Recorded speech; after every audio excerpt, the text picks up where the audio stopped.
अस्सलामुअलैकुम दोस्तों, कैसे हैं आप सब। उम्मीद करती हूँ कि आप सब बिल्कुल ठीक होंगे। तो मेरे प्यारे दोस्तों, आज हम तशदीद से अल्फाज बनाएंगे। क्या आपको मालूम है जिस हर्फ पर तशदीद आती है उसको हम 2 बार पढ़ते हैं। जैसे अम्मी, अम्मी, अब्बा, अब्बा,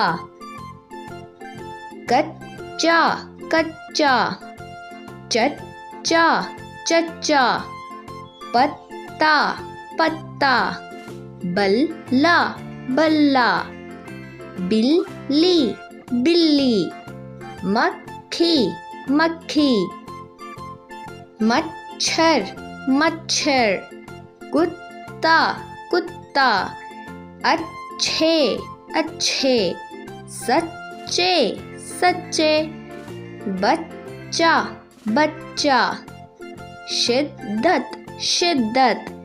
तो चलिए अब हम कुछ जुमले पढ़ते हैं। मेरे जूते अच्छे हैं। चच्चा जान कहाँ है? मेरा बल्ला कहाँ है?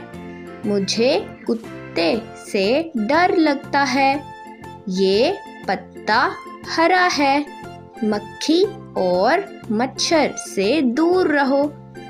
तो उम्मीद है दोस्तों आपको ये पढ़ के बहुत मज़ा आया होगा। अपना बहुत सा ख्याल रखिएगा। फिर मिलते हैं, तब तक के लिए खुदा हाफिज़।